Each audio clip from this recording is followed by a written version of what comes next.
Morning, everyone. Welcome. I'm Kalo from Microsoft for this event.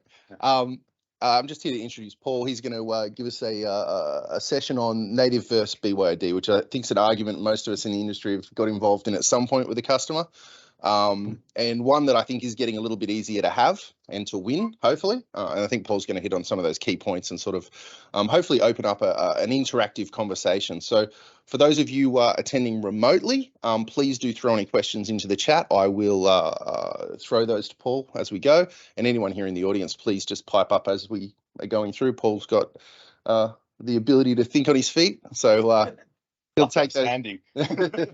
He'll take any of those questions as we go. I'll hand over to you, mate. Thank you. Thank you very much, Kayla. It's definitely not an argument. It's a conversation. We never have arguments about VC. There's always a place for everything. Well, I'd like to introduce myself first and foremost. My name's Paul Karamitis. I am the New South Wales Pre-Sales Solution Engineer for HPPoly. A little bit about myself. I've been in this industry for approximately 20 years. Started off doing on-site installations all the way through to my role today. So I've got a lot of experience on many different aspects of the installation use case, from end user, the system integrator, all the way up to the vendor. So I've got a lot of different views that I can go through and have conversations around, including implementation, best practices, conversations around securities, and even some of the challenges you may be facing. This is definitely going to be a interactive presentation today. Any questions, please ask. Video resolution, the revolution is here. Pre-COVID, video conferencing was primarily for the large enterprise organizations to be able to communicate between their offices. The common sales pitch there was save travel, put a room in, after 1 year you get your ROI. Now, something happened 2020. Anyone want to tell me? Anyone can guess? No one? There was a pending event that happened that locked everyone down in their home, and video became mandatory for a way of communicating between organizations and keeping their staff connected, checking up on their staff, making sure they got the right facilities to do their job, as well as their mental health. Humans are very social. We need to be able to communicate with other people, and seeing them is very important. Hearing them is just as important as well. So once COVID and lockdown kind of settled down, people coming back into the office. But what happened is everyone needed to continue on that video collaboration. Meeting room spaces that weren't designed for video collaboration were utilized with video bars. Video, audio, new challenges were starting to come up. So what did we do? We found the quickest, cheapest, least, and what was available at the time as well. COVID was very hungry, liked all the chips, didn't leave anything for us manufacturers, ate them all. So easiest way to fill out a room, get a USB bar that has speaker, microphone, and a camera. Plug your laptop in, great, the room's been brought online. Low cost, set it up, enabled video, great, problem solved. We've got video conferencing enabled in the office. But what really started happening? Try plugging your laptop in. Does the camera always get selected by the application you want to use? Is the speaker microphone always selected? What happens if you're halfway through an update? I heard something before where Teams application was getting updated as a presentation was about to get started. The exact same problem. So instead of just going in there to do what you need to do, present content, do what your job role is, being an EA, an accountant, you may have no technical skill sets. This BYO requires a level of engagement, some type of pre-room setup to make sure that you're able to do what you need to do. Plug the USB cable in, plug your HDMI cable in. Does your laptop have HDMI? Set the volume up correctly. Can people hear you properly? So then these challenges, every time a meeting was booked in, IT had to be included. There's a cost there outside of the cost of the hardware. It's non-tangible because you're paying for this IT person, but their workload is starting to increase. They're helping people work remotely. They're building up VPNs. Now they're also having to be on site to help with the rooms getting video enabled and helping people who don't know how to use technology use technology. The people walking into the room, they're already nervous. They're already anxious. They're presenting to their CEO. They're putting their big slide deck forward. Do you think they want to also have that extra anxiety of setting up that room?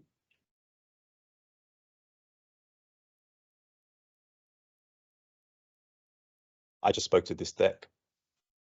That's exactly what I'm going through. Is this resonating with everybody here? Has everyone gone through this? Has everyone felt this pain?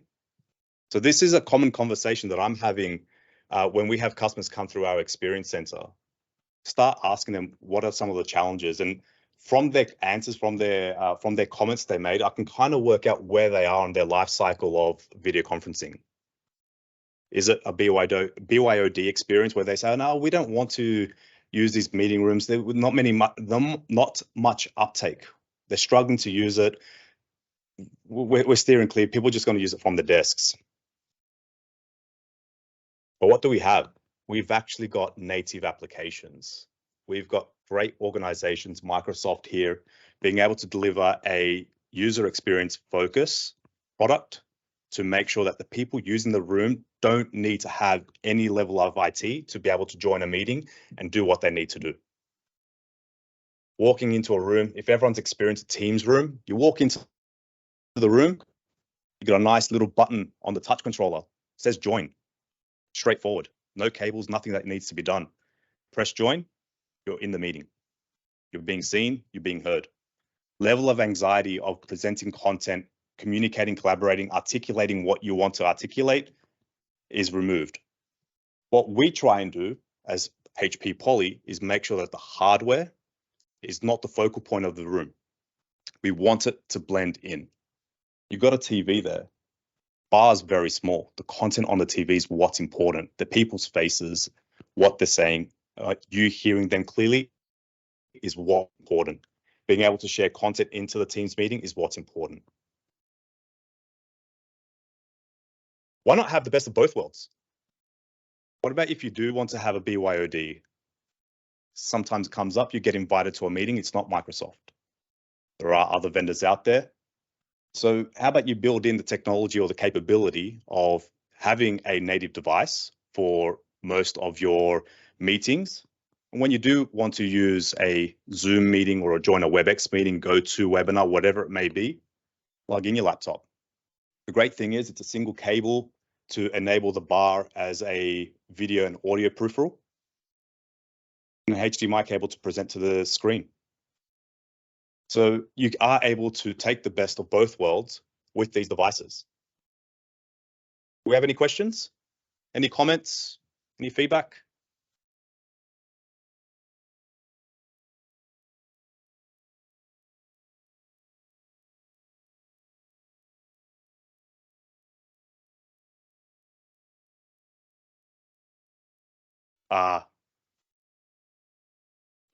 Yeah. I guess what we're also seeing, and what I'm also seeing a lot of the conversations is a lot of organizations, or some organizations, still don't know that there's a Teams room option. They walk through our demo center, and then they see these touch controls on the table and say, do we really need to have this? We don't really want to have a cable or a device on the desk. But then when you start showing the capability and how easy it is to join a meeting by just simply inviting the room or joining via the meeting ID on a touch controller, then being able to mute yourself, unmute, change your camera framing options, that's really simplifies that whole experience. And you can see, like, it's almost like a light bulb experience where they go, okay, yeah, we haven't been doing this the right way. This is the best way for us to move forward. It covers all the options. It ticks all the boxes that we need. I think sometimes little things, and it's about that pain point. Like I've had a lot of clients ask to mount the touch controller on the wall, which sounds fine if you're sitting within distance of the wall. You realize, oh wait, I've got to stand up and walk over there and start the meeting, come back. Yeah. And now I do need to mute, so I've got to stand up and walk over there and mute it. And then they realize, oh wait, it's not designed for this, but it is it's something people are probably going to have to sit through to realize. And I think we're still very early on in the development in the Microsoft Teams ecosystem, because just as we have different work styles, the rooms themselves have different meeting styles. So you may have a collaborative meeting where you're presenting content that's on a whiteboard. You need to make sure that the room is set up for that. You may have a face-to-face conversation across the table, making sure the people remotely are also feeling included in that meeting. Digital equity is a very important piece. There's a lot of AI, a lot of capability built into these native apps that are not built into the desktop clients. So your Teams client is designed as a personal experience, not as a room experience. So when you've got a room device with the room application in there, you get the capability of the AI that's baked into that room software. So it really enhances the capability of making sure that digital equity is achieved on both sides of the meeting room, people in the room as well as the people remote.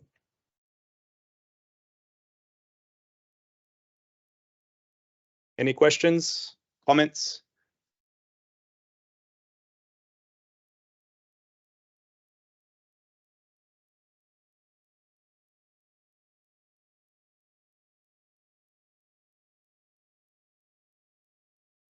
Yeah, such a small part of the business is the meeting room, but it makes the most noise. If your CEO walks in, they don't care about the technology in there. All they care about is that they can meet with the people remotely. They want it just to work. It's as simple as that. There's no questions online or in the room. Go to our panel discussion. I'd like to introduce James, Ian, Bill, and Brennan. Let's come on up. Excellent. Round of applause for Paul. Thank you.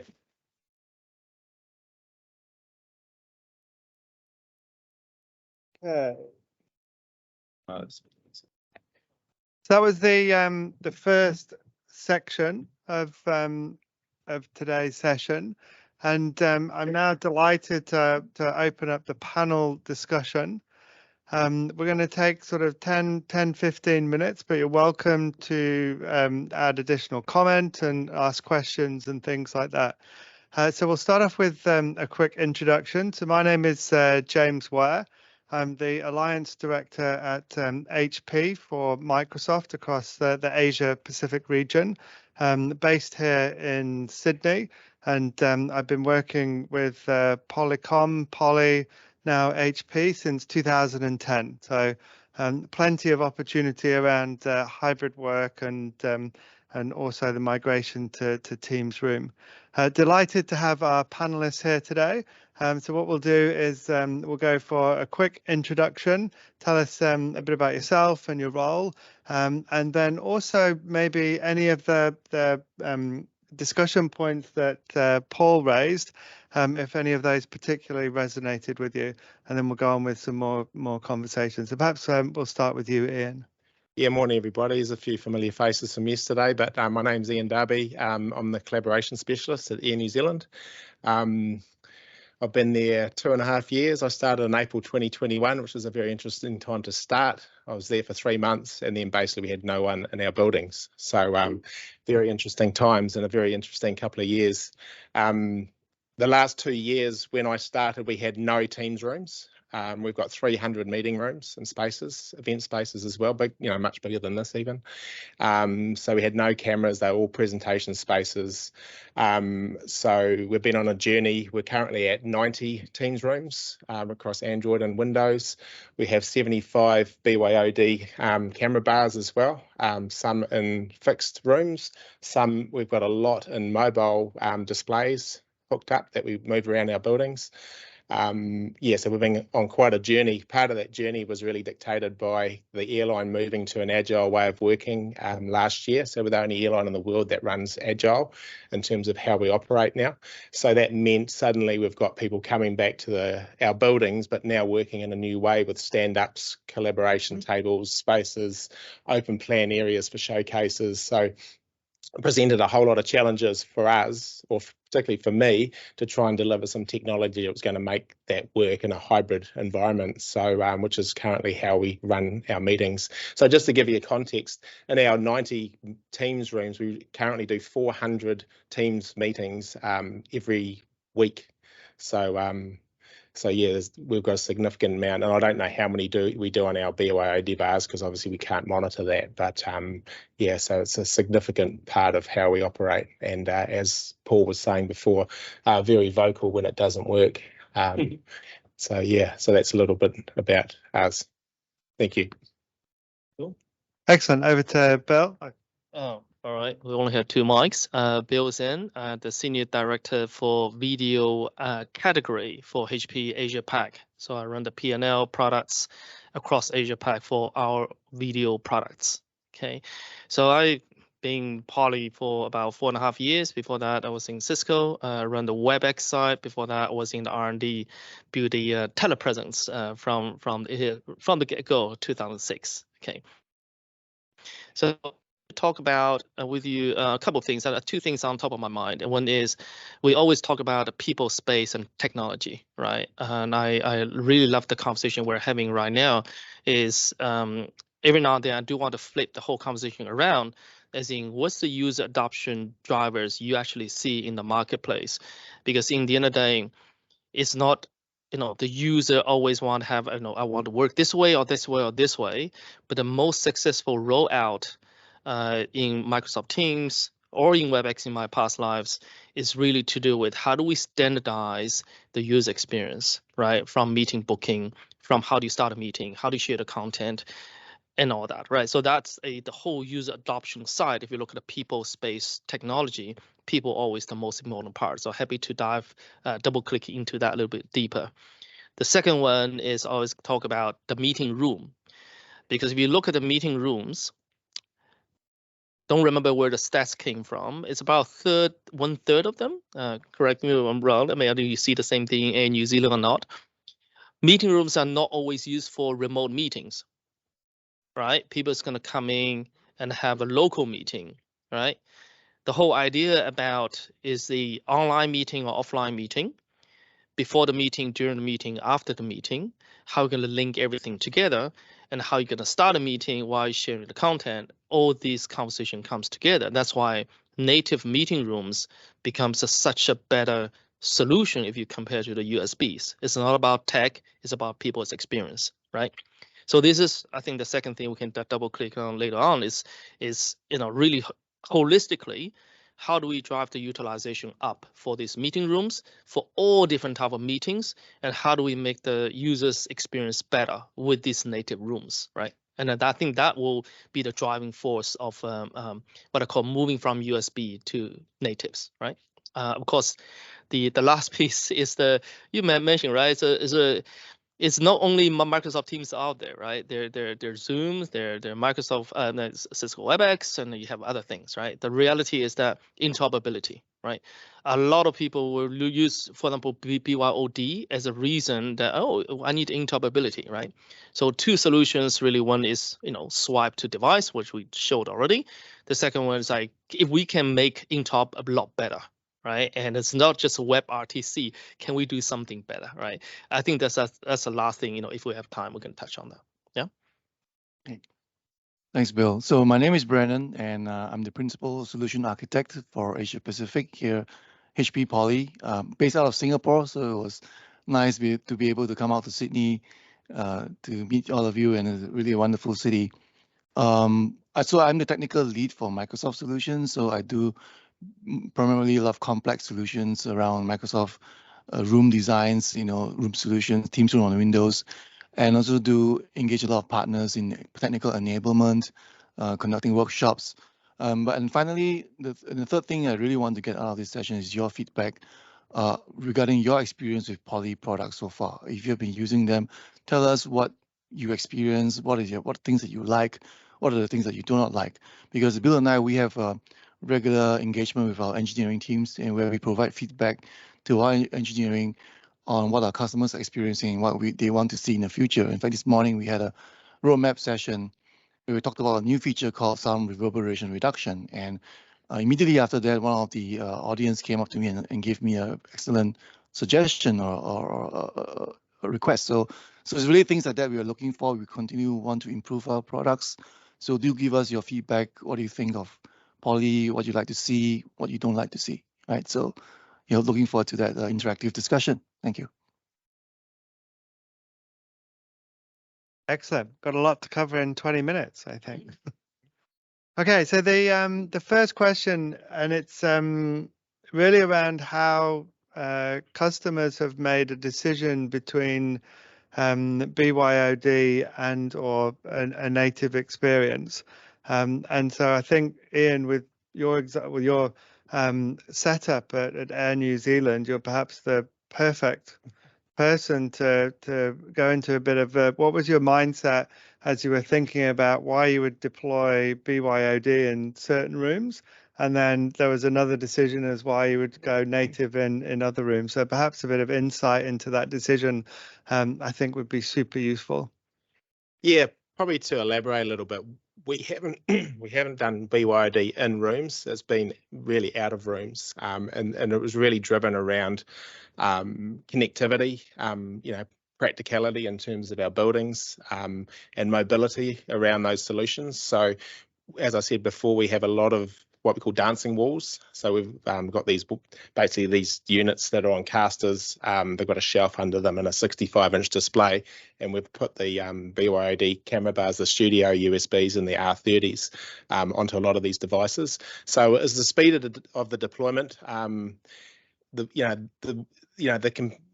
having the connectivity for the actual devices and actually having to plug those in. So we can't plug we don't have a wireless solution for our Teams rooms. So the way it's architected, it's a secure VLAN on our network. So they have to be plugged in. So actually plugging in mobile devices wasn't very practical. And also the way that it's structured, you can't just plug a device into any port in our network. So there was a whole lot of factors there that would have made it really difficult to actually enable them with actually Teams panels and devices that are registered into Teams. So it made a simple choice to use our users' laptops to come along, and we simplified the connectivity experience by using HP universal docks. So it's just a single USB-C that provides power as well, because sometimes those meetings can take a while, and if they're bringing their laptops, they don't want them to go flat while they're running the meeting. So so we simplified that experience. The thing that does get people, and going back to Paul's point on one of his slides, is that when you do plug your laptop in, it does take 45 seconds before Teams will recognise the camera bar in our environment with our current laptop fleet, which are HP, by the way. So it's just about educating people that, you can't just plug in and suddenly everything's going to happen. There is a delay there. And I think we've all experienced that with any USB device we plug in. You just got to be a little bit patient. So just allowing for that time factor. We actually had a report of a fault yesterday, to be honest, of that exact same thing. So it's just an education piece as well. Yeah, perfect. And that's going to be, I think, a nice segue around when you're looking at people and spaces and the interaction of how people want to use technology. That was, Bill, something that you touched on. And so perhaps maybe taking on board that people spaces conversation and perhaps some other customer conversations that you've had. Yeah, sure. So I do fly around in the region talking to other C-level people before COVID. When COVID almost ending, I started again, right? So I've been doing 200,000 miles for 20 years almost, except for the COVID years, which is not the record I'm proud of. When we talk to the customers about the meeting rooms, usually they started by saying the utilization is number one, right? Because it is a sizable investment, right? So most people start to look at a space as a starting point, and I always want to pull them away from a technology and space and just think about the users, okay? Because in the end of the day, it's the user who's going to decide the utilization of the rooms. And a lot of times, I don't know about what your customer feedback has been. I start to see that large organizations start to have different organization budget start going to the meeting rooms, right? So I give you one example. I don't name the customer name. one of the largest bank in Singapore, for example, they start to move the employee experience and the meeting experience into something called workforce experience, and that person actually reports to the CEO, right? Especially during post-COVID time, because what happened, a lot of people started to leave because of the whole post-COVID thing, and that the bank is extremely worried about losing the most talented people. They set up the task force with a lot of budget, look at hybrid working, work from home, as well as when they return to the office, what is the experience can be like. I think that's a very important part. So when I start to pull the conversation into the people portion, then they start to design a systematic experience, right? And that's where the standardization happened. So then they start to talk about, that room, even if it's small, should we have a USB room versus a native room? Should we, for example, for the larger room, have how many touch points should we have? How many feeds of the HDMI do we have on the table? You see, the most successful deployment usually have that sort of people, then design the space layout, then design the technology, do the benchmark testing, and choosing the right devices. You can see that flow usually comes out the best. Okay, and what I then see is that the following piece is that once the technology start to roll out, they start to have the user education. Again, I don't name names, the custom name. There's a building in Singapore. It's an Australian company, and they actually have a headquarters in Singapore. And I went there about a month ago. Actually, James, where myself went together. So they have a floor.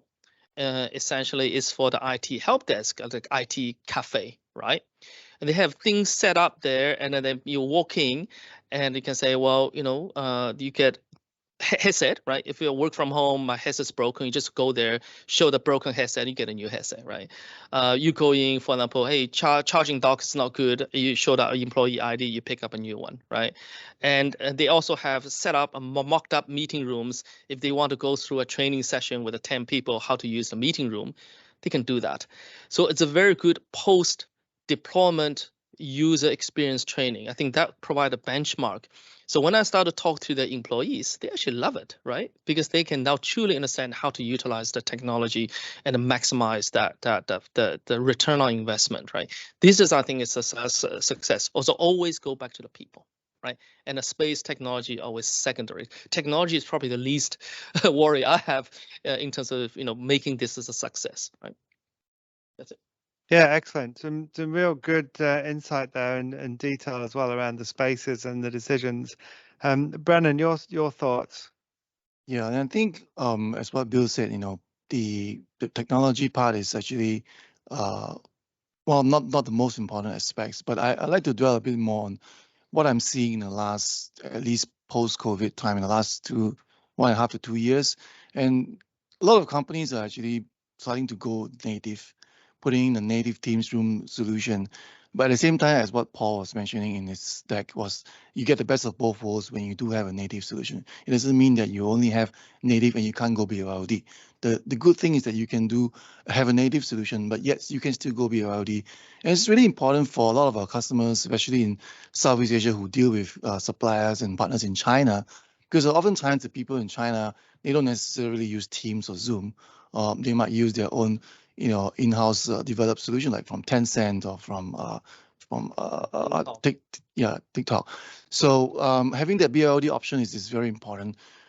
We recently had just proposed for one of the big 4 banks in Southeast Asia a solution for Teams rooms, and BYOD was one of the key requirements. They had to have not only native, but they wanted BYOD as a must-have for all of their solutions.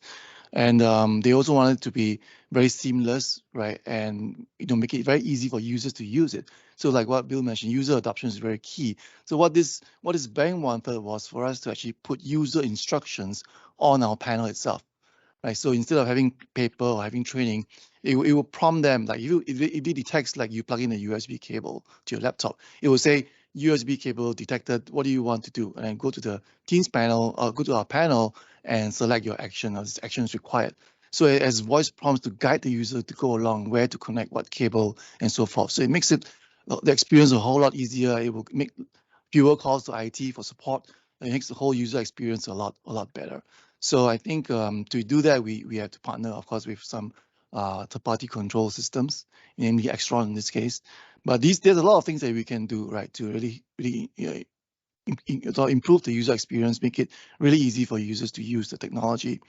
Another thing is that one of the reasons going native, a little bit more on the technology side, is that if you look at what Microsoft is doing in the AI space, what the things they're introducing with Teams rooms, solutions like IntelliFrame Cloud, intelligent speakers, identifications, meeting recap, all these are going to be available on a Teams Room native solution, not on a BYOD solution. So there is yet another reason from a technology perspective to adopt a native solution and have best of both worlds, but yet you still have all the future AI that's going to be coming out from Microsoft and from Poly itself, which we should continue to push very forward in terms of AI as well, right? So having that technology is also quite a consideration to look at as well. Yeah, excellent. I might go back to Ian on that. So we're talking about native room experience and some of the advantages. You mentioned management, and I know that with Bill and when organizations are looking at space utilization and things. So what was your kind of decision around manageability and being able to track, and you're now getting all of these data points? Is that not available on USB? That's only on a native solution, and how does that kind of impact your business? Yeah, I mean, right now, like a lot of organisations, there's been not a mandate, but a strong encouragement to come back to the office 3 days a week, which is quite a change from 2 years ago, where the whole business was pretty much running from home. So what that has driven for us as a business now is our leadership team wanting to know how busy are our offices, because we just don't have the data to back it up. So how often are people in the offices? How utilised are our meeting rooms? All those sorts of questions. So putting all of our native rooms into the Teams Pro portal is providing us some data now. So I can tell them how many average meetings in each meeting room a day at the moment. And as I said before, I actually made a bit of an incorrect statement. We're doing 400 meetings a day in our native rooms. So we're doing 8,000 meetings a month. So, and getting back to that point around, are they online meetings or are they just in person? 85% of them are online. So 6 months ago, we wouldn't have had that data. I wouldn't be able to answer my question. It would just be walking around the building. So we're getting that data. What we need now is to figure out what are the hotspots across our businesses. Where are people? Where do we need to put more desks? Where do we need more meeting rooms? So that journey's has been very timely based on the way the business is moving at the moment. I just wanted to share, sorry, I was just remembering the BYD. I started in New Zealand in April 2021, and the first week I was there, my boss said to me, hey, the board are meeting at Dunedin Airport, so it's not even one of our meeting rooms. You need to get down there, and it needs to be an online meeting. And I went, oh, okay. So you've just passed me a hospital pass here. So I got the whole board flying into Dunedin Airport. So I quickly ordered a Poly USB studio, took it down there, and we set it up in Dunedin Airport, and they said it was one of the best meetings they'd had. So that was the start of our BYD journey. So thank goodness it was a good product. Yeah, excellent. I think they're two really good examples, and we know that during COVID there were some very quick decisions that were made, and people really needed to set things up very quickly, and that kind of BYOD option served the purpose, definitely. So the final question, and it's all around innovation.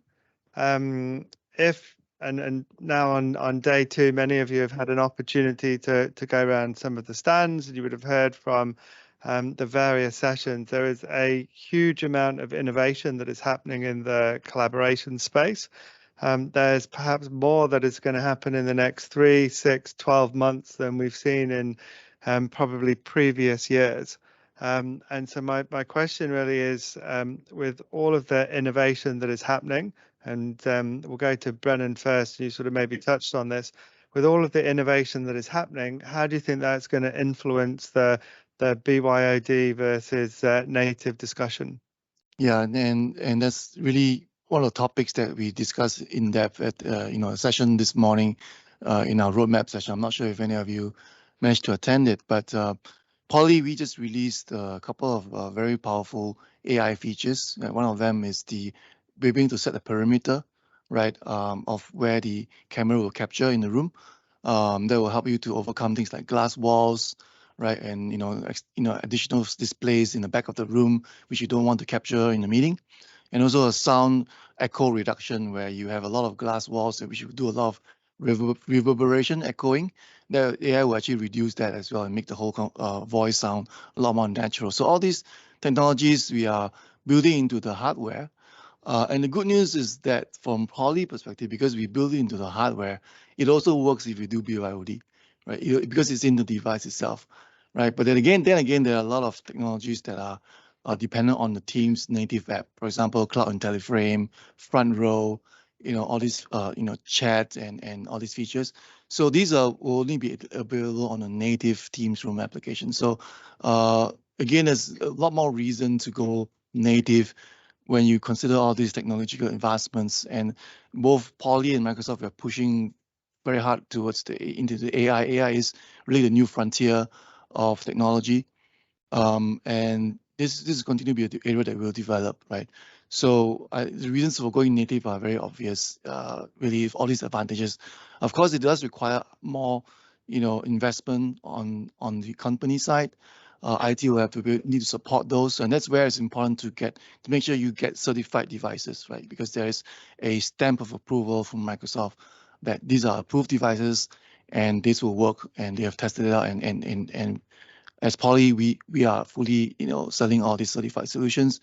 And as Poly, we look at the whole room experience. We don't just sell you a technology, right? We look at the whole experience, and that includes things like design of the room, advice on how to do the lighting, the height of the display, the how far the camera should be, or if you need multiple cameras. All this is a whole experience that Poly has expertise to provide to our partners and to our customers as well. So yeah, I'm looking forward to hearing your feedback on your experience with Poly solutions, and do let us know, what you think.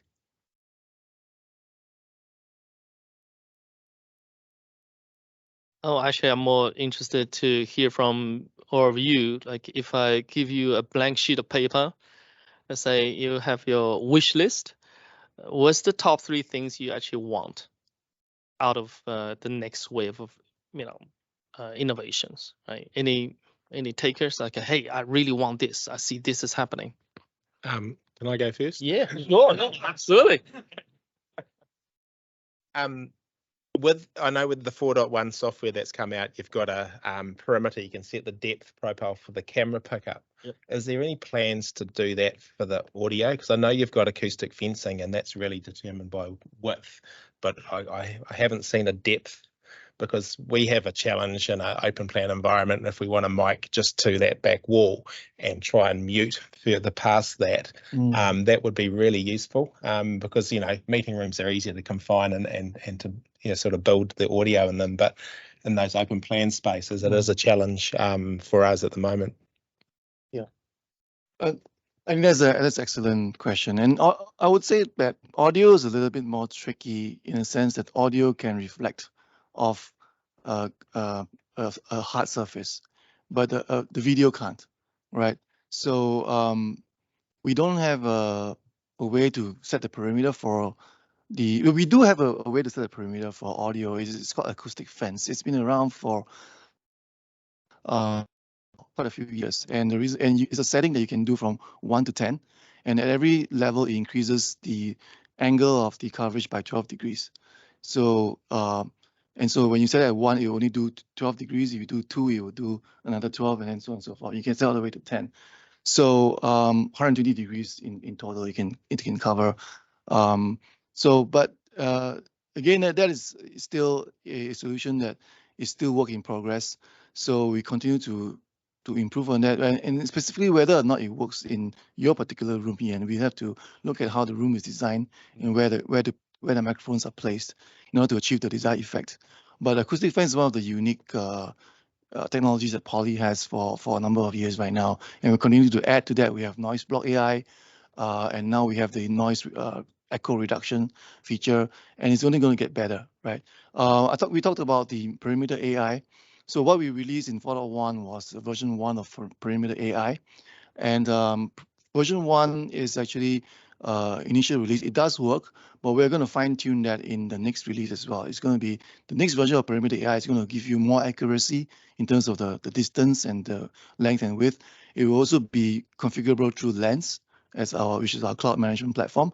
And not only do you can configure it, you also see the preview of the room when you set those parameters within the application itself.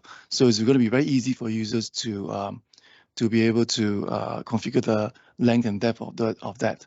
Another thing that we released in 4.1, which I didn't mention this morning, was we've improved the speaker tracking in 4.1 as well. So we have released what we call speaker tracking version 2. And what we changed was that in the initial version of speaker tracking, what we did was that we waited a few seconds for the active speaker to continue speaking for maybe 6-7 seconds before we will pan out and then zoom into the new speaker.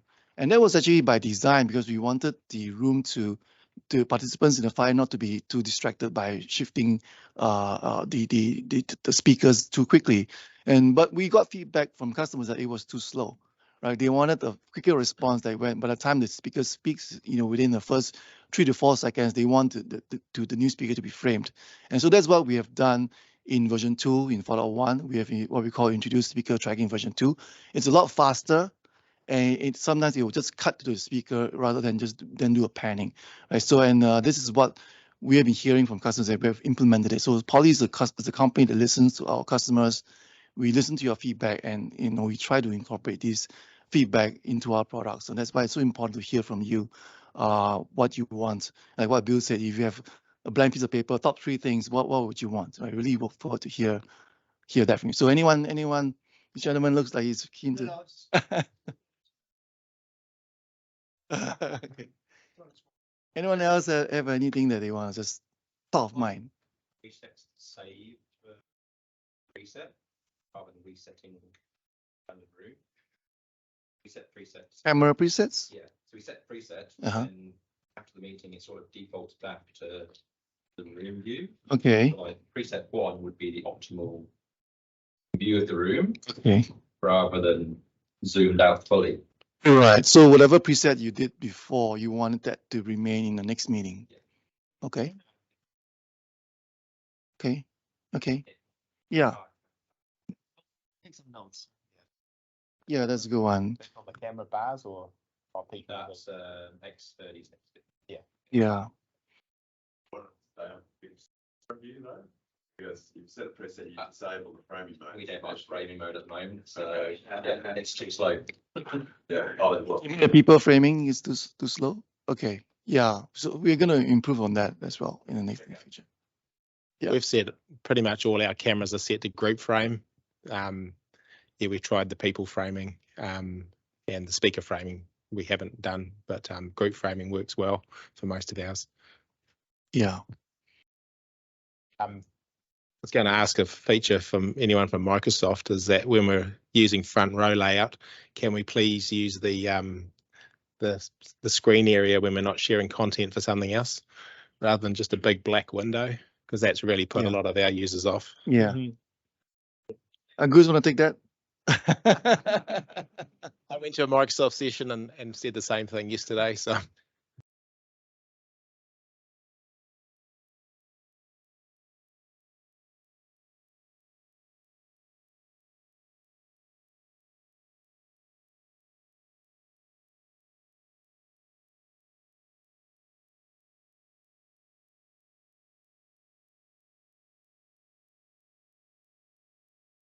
When they're moving, he made a perfect example. He wants to know how many people are in the rooms, how the rooms are being utilized.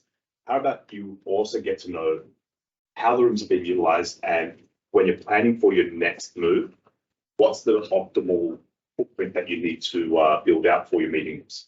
best utilization of the real estate footprint that you're paying. Square meters are very expensive. So if you can make the optimal spaces based on analytics you have, is the most common room a 2-person meeting room? Was the most common room an 8-person meeting room? So if it is a 2-person meeting room, you've got these large boardrooms, are they being utilized correctly? So how about you make 5 small rooms compared to 2 big rooms? You've enhanced your collaboration space, you enhanced the uptake, and you've actually got a smaller footprint. Actually, across your lease, it's going to be more cost effective. So having this analytics prior to making that commercial decision is very important. Trying to make that decision based on assumptions doesn't really work out too well. I'll just quickly jump in. This is relevant to what you said there, Paul, and what you said earlier, Ian. One of the features Ilya spoke about yesterday morning that's coming as an AI feature to Pro Portal is the ability to track BYOD spaces as rooms. So the AI feature will realize that this is a BYOD space based on the Teams devices that are being plugged into it, the laptops, etc., and will ask you, do you want this to be labeled as a room, this BYOD, and it will know. So you'll be able to not just see how many meetings am I having, but how many meetings am I having on this particular BYOD space. So I think that will just continue to add into that analytics piece and let us track a lot more granularly what's actually happening with these spaces. What's worked well for us, just, you know, on a side topic from what Paul just said, is, you know, to get away from those 10, 12-seat meeting rooms and you see 1 or 2 people in them, is we've actually installed a lot of those pods that we use the Framery pods, and they're sort of little 3 or 4 person pods that you put on around the floors, and the uptake's been huge on those, and it takes a lot of those people from booking large meeting spaces for those 1 or 2 person meetings where they just want a bit of quiet time, because quite often you see people in there with just their laptop in a beautiful Teams room set up with 16 chairs. So yeah, those sorts of things really help as well. Yeah. One thing I would like to maybe add on, and this is not really about BYOD or native, but it's really about Poly's laser focus on quality, right? If you look at from the version 3.14 onwards to all the way to 4.02, we did not release any new features at all, very few. And that was because the focus from engineering was really to improve the quality of our products. And especially with the HP acquisition, HP is really obsessed with that, and it's a top priority in the CEO's mind.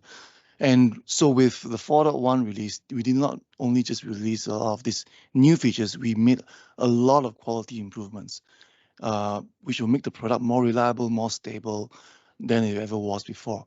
So do tell us how you think, you know, using 4.1 upgraded. Let us know your feedback, because we want to really see the results of that effort. A lot of effort has been put into engineering. I think Bill can echo that on the quality aspect is really important for us. So let us know if you're seeing a vast improvement, and if not, do tell us as well. Okay, excellent. We're gonna run out of time, so we'll close the panel discussion off. A round of applause for our panelists. Thank you very much. I hope you got lots of insight there, and it was some good feedback and good discussion as well. Before we close out, 2 quick things. One is, so if after that discussion you do want to go native, we've got a program called My First Room.